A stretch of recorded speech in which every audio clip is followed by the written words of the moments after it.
Please feel free to. Okay, now we're going to have the choir sing a few songs, 3 songs.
A sailor from England remarked to a foe, "The reason we win is we pray as we go."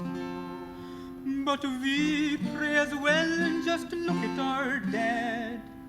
Ah, but we pray in English. The Englishman said.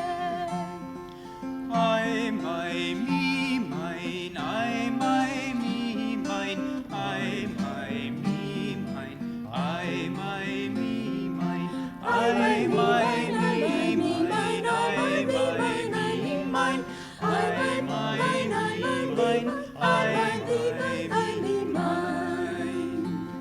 I had a little box when my Lord made me, and in that little box I did put a tree, a pony, a teddy bear, a bright green sled, everything around me that my eyes did see. How can a little box ever hold a sled? A pony and a tree puzzles my poor head. It can't, my friend, but in a tiny baby's mind, this mighty world becomes a little box instead. Well, as I grew older, my box grew too, held airplanes and ships and a birch canoe, and school books, a foreign trip and college proms, good times and friends aplenty, yes, and also you. But somehow in this box would only fit one school, one family, One country, And one social rule. and certainly one church, for only my way's right. and anyone with other ways is just a fool. Well, Well, so I used to think, but now I must confess, at judging fools I wasn't any great success. Truth somehow lived without me, though I called it mine. What box could hold the world? It's just preposterous.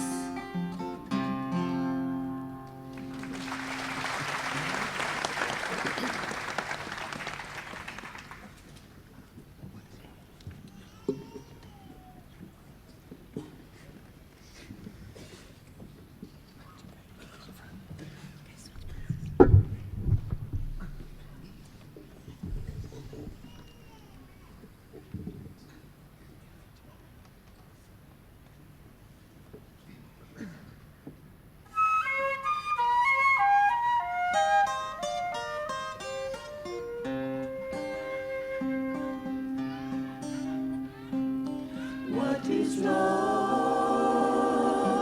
Is it only ours? Or does love whisper in the flowers? Surely we, children of this world, could not love by our own powers. What is joy? Is it just a dream? Or does joy laugh in every stream? Are the clouds mindless after all? Or is joy all nature's theme? God is dead, so men say. Can they see all lights is gray? Not a church binds him as its own. Not a creed makes him fully known. Foolish we, if we limit him. Every atom is his throne.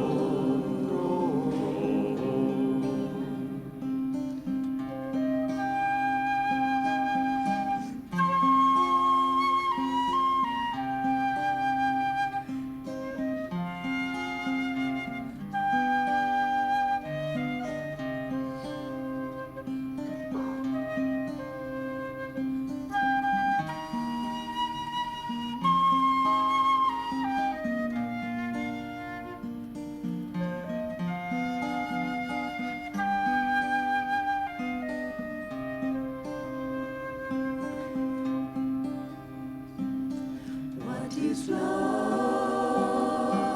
Is it only ours? Or does love whisper in the flowers? Surely we, children of this world, could not love by our own powers. What is love? What is love? Is it love we touch in the flowers?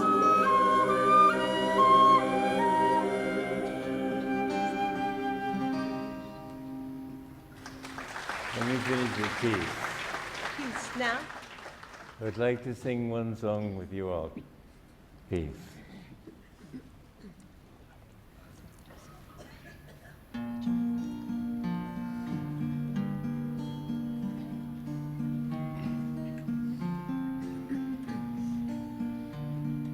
Peace gave us the mountains. Peace gave us the sky. Nightly when starlight enfolds us, peace is its lullaby. Amen. Amen.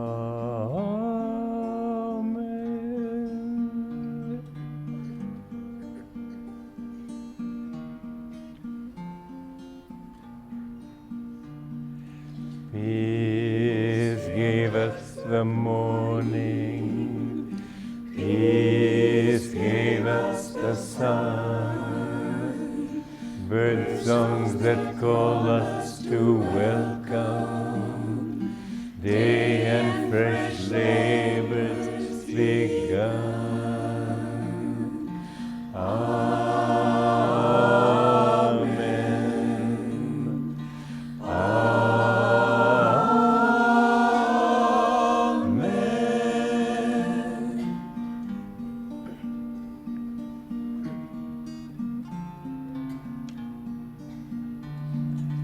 Peace gave us the seasons. Peace gave us the rain. Cool clouds that gathered to bless us.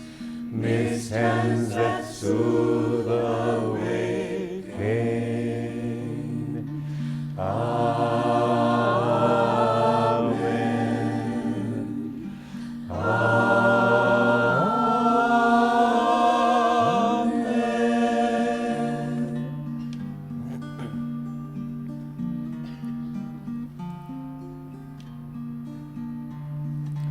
Peace gave us our heart's love. Peace gave us our smiles. Rids of thy presence within us. Light that all strife reconciles. Amen.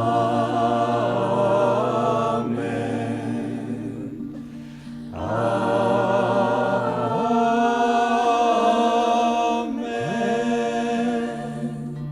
Please sing Amen with us.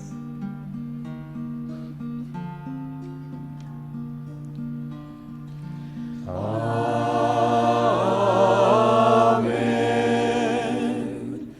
Amen.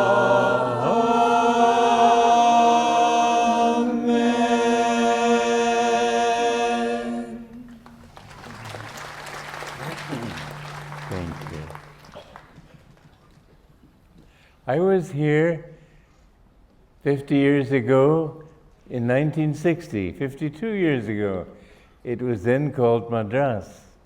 I was staying in a hotel, and it was the reverse monsoon. I was not able to move anywhere, and I wanted very much to go into seclusion before I returned to Calcutta to resume my duties in the organization there. And at the end of my meditation in the morning, I asked Babaji, please to help me to go to find some place of seclusion.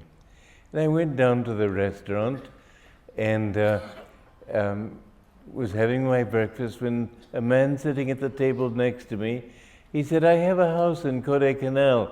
I would like to offer it to you for seclusion. I won't be there for 10 days. So I got my beautiful seclusion. In many wonderful ways, Babaji has guided this work.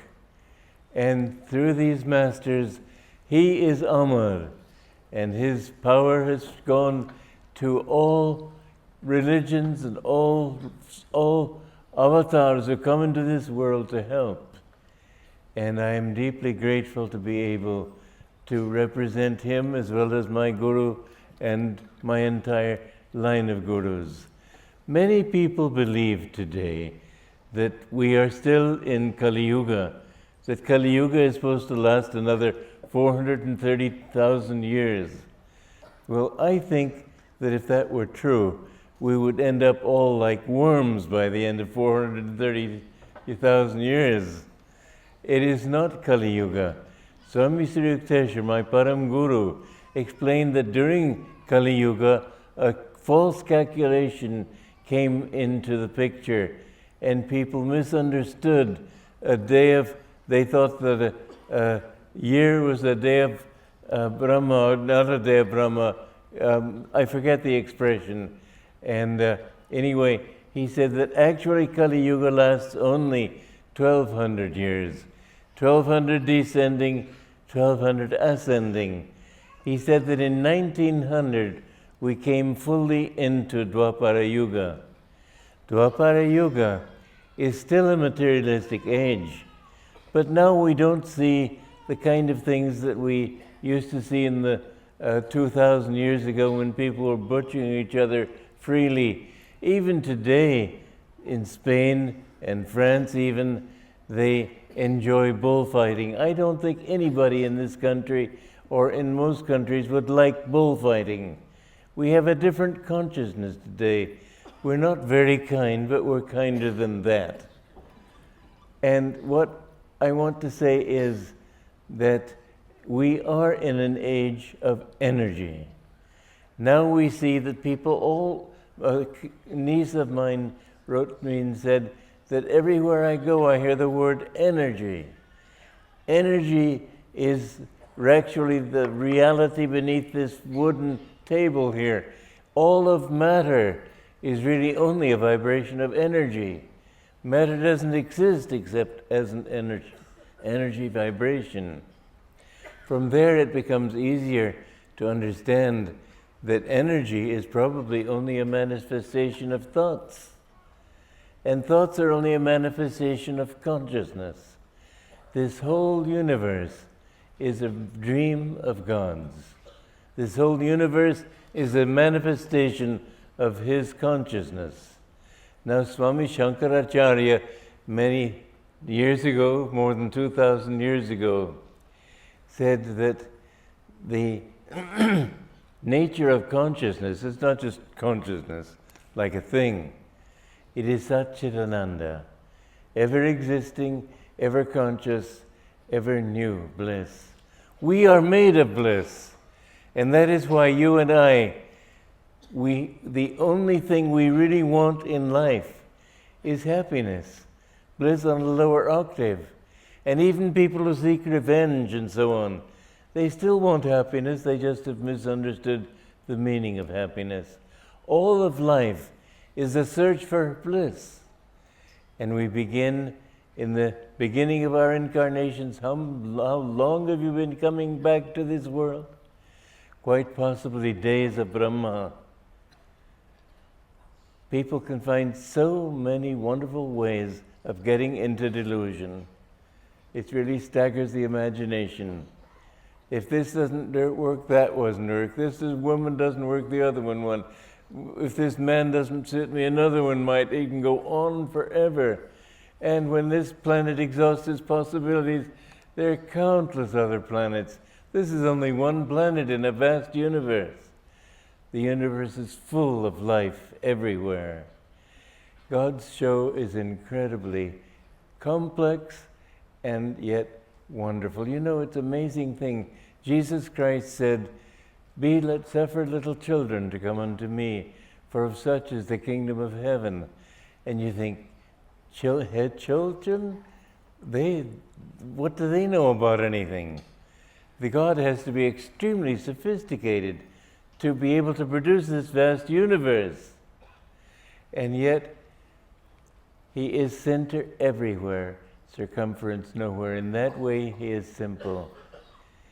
If you can become as simple as a child, you will begin to understand, not childish, but without any sophisticated definitions and so on. The greatest thing you need to overcome is ego. Swami Vivekananda said it beautifully. He said, it's no doubt a good thing to be born into a religion, but it's a misfortune to die in one.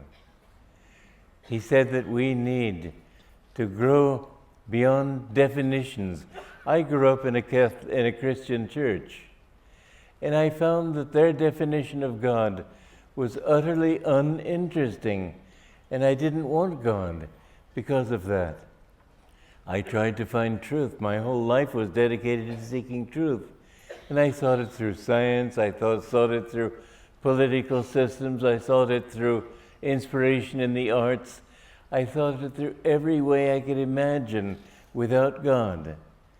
I didn't seek it through money because I'd been born into that and I didn't like it. But I found that every road was a dead end. And finally I remember taking a long walk out into the night. And I said, there has to be a God. But if there's a God, what must he be? And my first thought was, well, he can't be a judge up there waiting for me to make a mistake so he can throw me into hell? No, what is making me ask this question? The fact that I am conscious. And if I am conscious, he must be consciousness. And if that is true, then my duty in this world is to open myself to that consciousness. And I remember coming back, I was living in an apartment with 4 other young men, and I was absolutely staggered. And I decided then my duty in life has to be to find God. I didn't know anything about Indian teachings. I didn't know anything about India. I didn't know anything about yoga. As far as I knew, it might be some kind of yogurt. But I decided I would go to a Brazilian jungle and become a hermit and seek God. And I thought maybe if I found God, I would at least have peace of mind. I would at least have greater awareness. But at this time in my life, people wonder, does God really listen to us? He listened to me. I didn't know how to pray to him. I didn't know anything. But God listened to my prayer anyway. He sent my father to a foreign country. The day I put my mother on the ship to go join my father, I went uptown New York and I found in a bookstore autobiography of a yogi. This is in 1948. I was only 22 years old. And I read that book and I found what joy you find when you can find in knowing God, what bliss you can find in knowing God. I was just, I tell you, absolutely overwhelmed. And I took the next bus from New York to Los Angeles. And when I met Yogananda, the first words I said to him were, I want to be your disciple. I would never have said that to anybody. I never dreamed of saying it. But in him I found someone who I knew I could trust. I knew he could guide me in a way that I had not been able to guide myself before. Religion in the New Age has to be an experiential knowledge. It cannot be merely theory. It cannot be dogma. We've got to get away from thinking that religion is based on beliefs. People believed that the world was flat for centuries. That didn't make it so. Your beliefs in God won't make him anything you want. He is, and you must understand who he is. And you can attune yourself to him. How? Because he is you. You're not separate from him. This is the wonderful thing in this age that we're living in. Now that we know that nothing is separate, that you're not separate from me, I'm not separate from God, we can begin to understand that he dreamed us.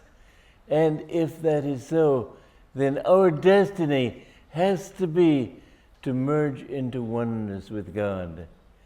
This is the goal of true religion. True religion is not Ganesha. It is not churches. It is not Lakshmi and all those things. Those are beautiful and any kind of... In fact, somebody accused the Hindus of being idol worshippers, and the Hindu answered very intelligently. He said, we are not idol worshippers, we are ideal worshippers. That was good. But we have to go beyond ideals too. When I spent much time with Anandamoyi Ma, and she used to say, it is and it isn't, and neither is it nor is it not. What do you make of a statement like that? The only thing is that you can't define God. That's what she was trying to say. You can't define the indefinable. But you are a part of that. You are His manifestation. You are His dream. And you will never be satisfied until you have found your own self, that bliss of your own being. You will go on looking for happiness in this thing and that thing. It was like a man in boot camp in the war, the Second World War in America. And he kept going around picking up pieces of paper. This isn't it, this isn't it, this isn't it. Finally, they recommended him to the camp psychiatrist. And he went to the camp psychiatrist, and he wouldn't listen to what the psychiatrist was saying. He just kept picking up pieces of paper off his desk. No, this isn't it, this isn't it. Finally, the psychiatrist recommended him for a medical discharge. And when they gave him this discharge paper, he said, this is it, and he ran out. Well, this is what we have to do. Neti, neti, this isn't it, this isn't it. But there is one thing that is it, your discharge papers. When you can get out of this world and realize that this body is not you, this ego is not you, the first thing you need to do when you're seeking God is to get rid of this ego, this thought that I am separate from Him. When people insult you, thank them. When people deprecate you, thank you. When people don't appreciate who you are, thank them. I was one time at a party. I'm a fairly well-known personage in America, but there were people who were more well-known than I because I'm not on the lecture circuit. They were. And I invited a group of them out because we were at a conference to a dinner party. And they were all talking to themselves and ignoring me. I was the host of this dinner, and they were ignoring me. I thought, how wonderfully unimportant. We just don't have to be important. Be thankful when people ignore you, because you want to forget who you are. You want to forget that you are this person. Don't try to become famous. It doesn't mean anything. Don't try to become important. Don't try to be praised by others. Always try to seek the back seat. Try to go the back way. And realize God is doing everything through you. I remember many years ago, a lady came to me after a talk and thanked me for the talk. And I said, as I always feel, God is the doer. And she said, oh, really? As if I knew it was good. I didn't know it was that good. Well, it wasn't I who did it. He did it through me. That's what I was saying. We have to understand that everything we do, when you move your hand, as Meister Eckhart, a saint in Christianity, said, I move my hand and Christ moves, who is my hand. Everything you do, try to feel that God is doing it through you. Well, a wonderful form of meditation is to walk silently at night in the countryside or anywhere, but alone. And try to feel that God is walking through your body, moving through your arms, breathing through your lungs. And that when you see a leaf flicker in the wind, feel that it's you and your thoughts. Feel your consciousness spreading everywhere. When you hear a dog barking, ask God, what message have you got to tell me then?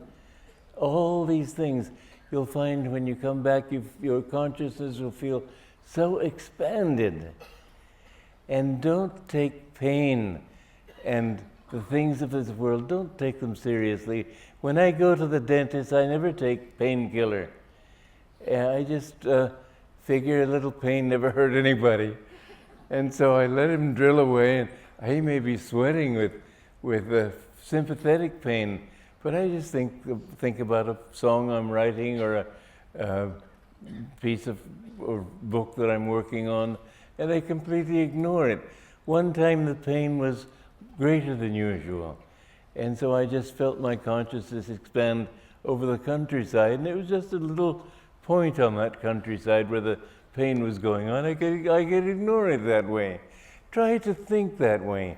Don't think of your little body as yourself. You are everything. And don't think of the pains of this body. When you're out of the body, you won't feel anything. When you're out of the body, you will be free, except where you have desires for this world, you have to come back. I asked my guru one time, he said, you have to overcome every desire. I said to him, even a desire for such a little thing as an ice cream cone? He said, oh yes, because a desire directs energy. And where that energy goes towards something material, you have to go back to matter. So as long as you have the slightest desire, you will have to be coming back here again and again. So get rid of your desires, get rid of your attachments if you want to know happiness. Otherwise you'll have to go, Krishna says in the Bhagavad Gita, get away from my ocean of suffering and misery. People keep going in this world because the suffering is there, but there's always the compensation of pleasure. In duality, you will always have these opposites. And for every pleasure, there will have to be pain. For every success, there will have to be failure. For every up, there will have to be a down. But people say, well, but then there's an up afterwards, and so they keep lumping and bumping along. They don't ever find what they're looking for, and you never will. You keep thinking, well, I'll finally get success if I get this, and then it explodes. No, you will never find fulfillment except in God, which is to say in your own self. The religion of the future will be not Christianity, Hinduism, all these different isms. It will be self-realization, Sanatana Dharma, the one truth that everything came from God, everything must go back to God. It has to be the same religion on the most distant galaxy in the universe, because everything came from Him. Everything has to merge back into that. You are that. You are nothing else. So remember, when you look for happiness, remember that it's inside. What makes you able to enjoy a sunset? A turtle can look at a sunset and not think anything special about it, except maybe is it good to eat? When you look at a sunset, you feel a happiness because it's beautiful. But your reaction to it is what makes it beautiful. It's your reaction that counts. So work on your reactions to this world. Work on how you react. Don't let anything disturb you. Just always feel happy in yourself. And when people want to hurt you in some way, just never mind. Don't let it touch them. I remember when I was a boy, I was 13 years old. I had been brought up in Europe. I was born in Romania, but my parents were American. I had always thought of myself as American until I got to America. And I found I wasn't. And I was only 107 pounds. There was one boy in the school, 230 pounds. He was 2 years older than I. And he just took it really to heart that I didn't have an American accent. And he just decided he would get me. And he came into my room one day and just began to pound the life out of me. And he said, I'm going to throw you out the window. I'm going to throw you out the window. We were 3 stories up. To throw me out the window would have probably killed me. I just decided it didn't matter. And I just took it. Somebody said later, why didn't you call for help? I wasn't afraid. Just take whatever comes to you. Even then I found that whatever comes, it says in the Gita, whatever comes of itself, let it come. So when I lived with Yogananda, I had the opportunity to see what it means to be with a man of God, to understand. I saw in his eyes infinity. I never saw a consciousness of self. I always saw infinite kindness. I always saw great love. And if I didn't see it, I felt it. So I used to be short-sighted. Now I've had eye surgery so I can see clearly, but in those days I could not. Across the room I couldn't see him. I couldn't see the expression in his face. But I could feel this great wave of love or wave of bliss. It was an incredible experience. He could be very strong sometimes, but he was always loving, always forgiving, always trying to help. You will find that the more you have this quality, you know, even to complete strangers. One time he was in a car in Los Angeles, and he said, "Stop the car, stop the car." And they stopped by the curb, and he walked back several shops to a very poor-looking variety shop. And he went in there and bought a few pieces of junk and brought it to the desk, and the lady at the desk added it up. And when he paid this money, she burst into tears. She said, "I very badly needed just this sum of money, and it was near closing time, and I was afraid that I'd never get it. God himself must have sent you." And he never used those things. They were just junk. He never spoke about it, but a friend told me who had been with him. This kind of kindness is what, if we develop that feeling towards our fellow man, don't think of what we can get from them, but think of what we can give, this world will be a different place. Do you know we're on the brink of a very great depression? And depression will bring war. Is there a likelihood of war? You've got Pakistan here to do something. I don't think there's much hope. I don't think there are 35,000 known atomic weapons in the world, not to speak of all those that are unknown. We're not living in an easy time now. We're living in a time when the world population will be not decimated, it'll be much worse than that. Some will survive, but we're living in a very difficult time. Right now we're on the edge of it. This year may see the beginning of a serious depression in America. America is $15 trillion in debt. There's nothing they can do but print money. And to print money means the dollar will lose value. And when America sinks economically, the world will sink. No, there's not much hope that way. But there is hope if you love God. When you love God, he will take care of you. You know, in Hiroshima, in Japan, when the atom bombs were dropped there were two religious communities, Christian communities, in those two cities, living near the epicenter. They were untouched. If you love God, he will take care of you. Don't doubt it. I have seen him protecting me again and again. Asha Praver, who will talk to you a little bit about after my talk, she's written a book of miracles, and it's an amazing book. People she knows, people she's talked to, how their lives, just by thinking of God, he has taken care of them. If you don't believe in God, give him a chance. Don't just say, "I don't believe." If you don't know that there's something across the street, go and find out if it's there. Sri Yukteswar, my Param Guru, when he was a young boy, his mother told him not to go in a closet. There was a ghost there. So he wanted to see this ghost. He went in. Was very disappointed not to find one. Well, try it out. If you will give God a chance, you'll find in amazing ways how he will just take care of you. You know, after I finished a project, I went to the city of Carmel by the sea in Los Angeles. It's a tourist place. But I found that it was, being August, I hadn't thought about it. August, that's a high tourist season. All the places were taken. The only room I found was much more expensive than I could afford. And I said, "Well, Divine Mother, what shall I do? I've come here to celebrate with you." And I said, "Well, all right, I'll pay for the room. You'll just have to see to it that I have enough money to get back." And I pulled out my wallet to pay the man. He said, no, don't pay me.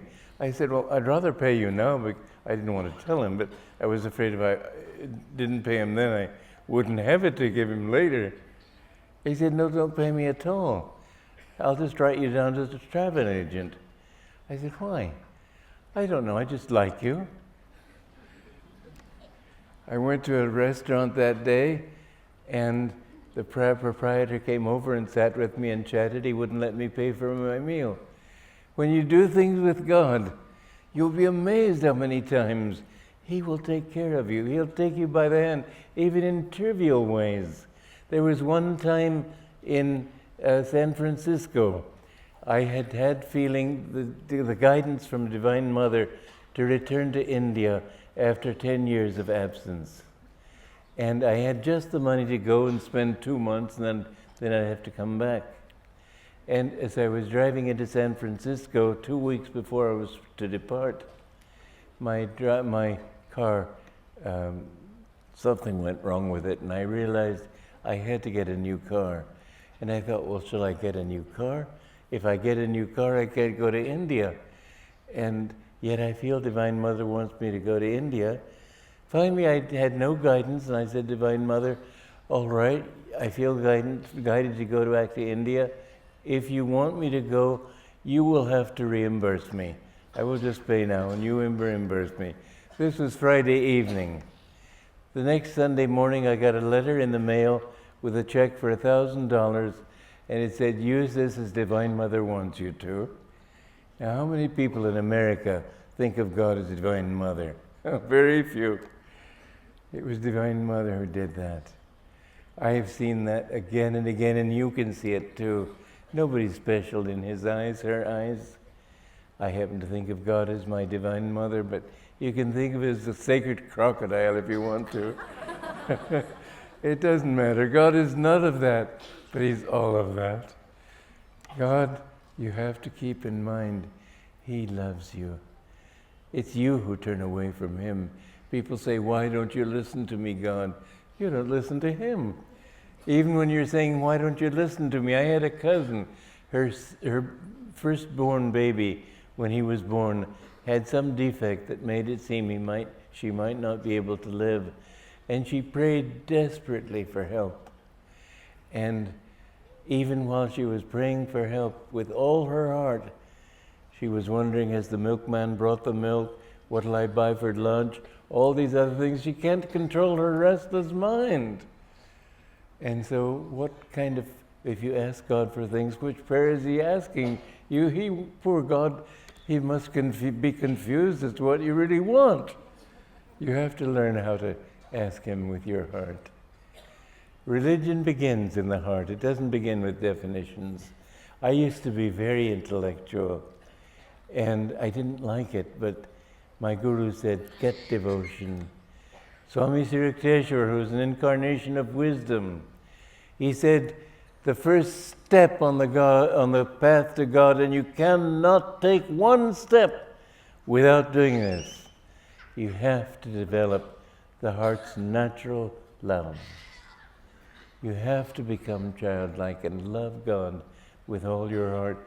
Jesus' first commandment was love the Lord thy God with all thy heart, with all thy mind, with all thy soul, and with all thy strength.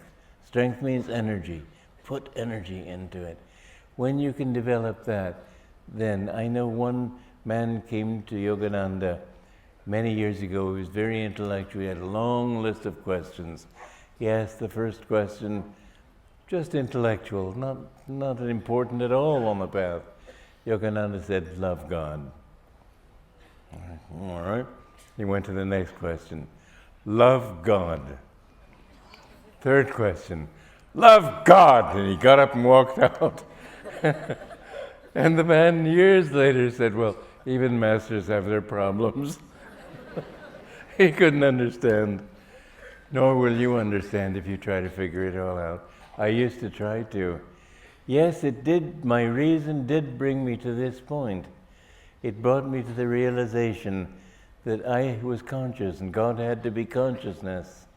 And that was enough for me at that time. But I could not come to God until I had learned to soften my heart and love Him.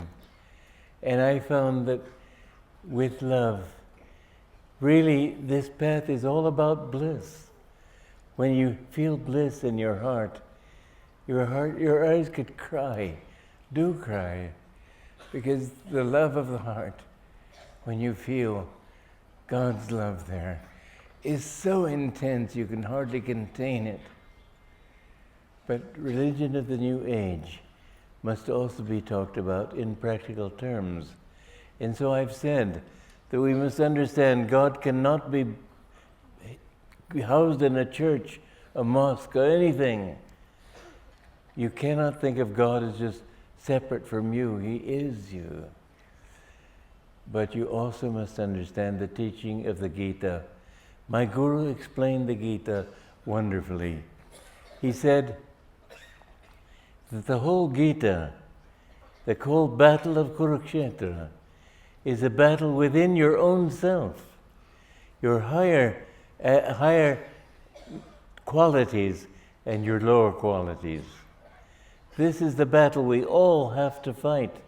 The battle of Kurukshetra, as it says later in the Gita, this field, this body is the battlefield. This body is where you have to fight it all out.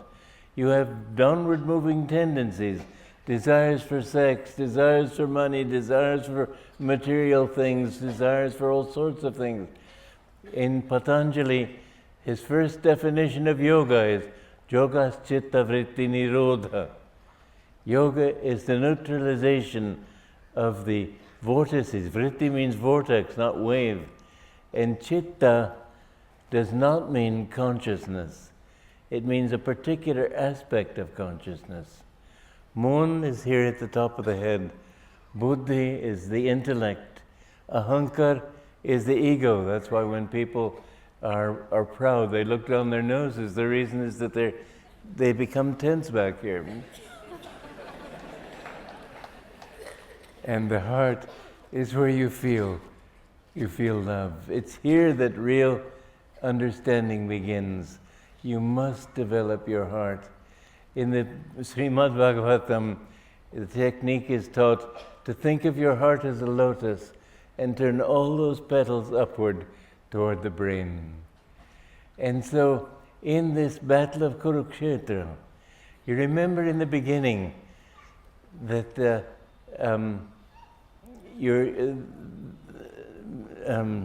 Dhritarashtra says that, Bhishma says that Bhishma stands for ego. And he says that side is easy to count, this side is difficult to count.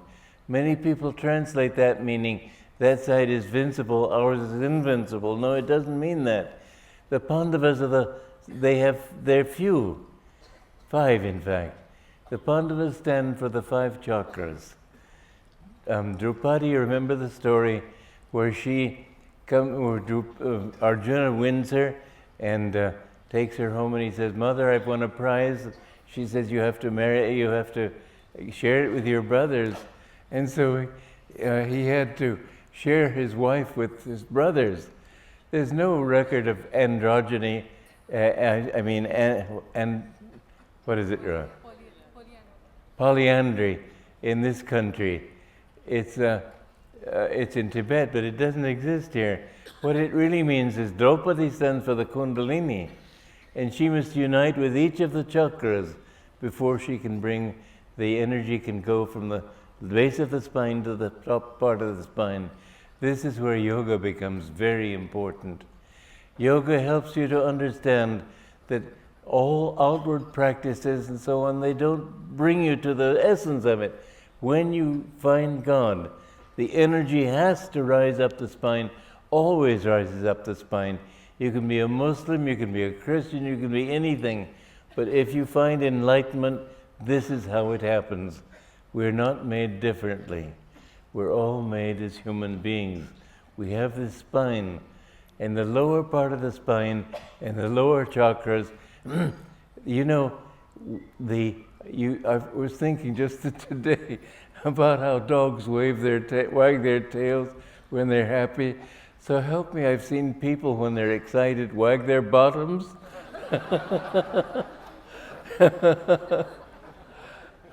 But their energy as they rise, they don't think down there. Their energy is up here more. And so try to bring your energy. This is why concentrating at the point between the eyebrows is so important. When you feel your energy, you see the ego is centered in the medulla oblongata. And you can see when you look at a crowd of people in the streets, most of them are like that. But you see some people that sort of begun to move forward. Those who are enlightened, a master only works from up here. Same face, same body, same everything, but his consciousness is here. So try to bring your consciousness there by centering at the point between the eyebrows. I know I met a yogi who came to America, and he insisted that Nasikagra means the beginning of the nose. And he went into this long argument. I've heard so many Indians do this, use this story. He said, what is the beginning? What is the tip of the fingers? Here, isn't it? What is the tip of the toes? At the end of the toes. What is the tip of the penis? Here. And he went on like this. And then I said, well, I don't know Sanskrit. I can't argue with you on that level. But it made sense to me that if it is at the beginning, it can also be the root, not just the front. And I went and looked up in a Sanskrit dictionary, and I found that in fact it does mean that. This is not where you look. You become cross-eyed looking that way. This is where you look. It's the beginning of the nose. This is where the nose begins. Nasikabram is the beginning of the fruit, the point of superconsciousness. When you look at that point, you will see a round circle. It'll have a yellow circle around it, blue field inside it, and a 5-pointed star in the center. The 5-pointed star, the gold outside is the astral world. The blue inside represents the causal world, and the 5-pointed star represents the kingdom of God. That's why we who are made in the image of God are 5-pointed stars. Head, 2 legs, 2 arms. We are made in the image of God, and even literally. But the important thing here is to understand that as your energy can rise, as you get rid of the energy going downward, as you get rid of all these vrittis that take your energy outward, as you can redirect all your desires toward God, it would be a very good practice every night, mentally to build a fire, a havan kund, and mentally to throw into it all your desires, all your attachments, and then when you go to sleep at night, on your pillow write Om, and just feel you're resting in Om. Om is the creative vibration of the universe. That sound is what we must listen to in deep meditation. And when we do so, we can merge into that. First of all, you will feel it vibrating all over your body. Then you'll feel it begin to expand beyond that, until finally you find yourself into Om Samadhi, oneness with that Om vibration of the universe. Om Tat Sat. Tat is the reflection of the infinite Brahman in every atom of creation. And that is the Kutasa Chaitanya, the Christ consciousness. And when you go beyond that, then you attain one with Sat, the infinite spirit. Your goal in life, your destiny, whether it take you billions of years or just one lifetime, it depends on you. God's just waiting for you. He loves you, but he won't impose himself on you. But if you really love him, you'll come quickly to him. Kriya Yoga will help you. Babaji sent this technique of Kriya Yoga into the world to help people to realize by scientific means how to direct that energy into the spine and bring that energy up from the lower part to the higher part. When you have done that, you will come to understand that you are that. Now there are different stages. First there is Sabikalpa Samadhi, Samprangata Samadhi, which is a conditioned state. In that state there is still the sense of ego. I, the individual ego, but infinite, But when you come back from that state, you are still in that. You're in your ego again. And if you come back remembering your infiniteness, then you can keep on affirming and going on toward the infinite. But if you think, I, the infinite but huge, all-important ego, then it becomes the last and greatest temptation on the path. And so it is that some people fall from that. I think I myself fall from that a few thousand years ago. Here I am still going. But when you reach that point, when you've gone beyond Sabikalpa, you go into Nirvikalpa, then you are one with God. Are you completely one with Him? No, not yet. You still have to remember all your past incarnations. When you were a pirate, let us say, or a merchant, or all these different things you've been, and realize that it was God who dreamed all those incarnations. Everything was God. When you've realized that and given it all to God, then you go into the state of moksha. Then you become one with Him. And what is an avatar? One who has attained that state of absolute oneness with God and then comes back from that state into this world. Such a person was Babaji, is Babaji.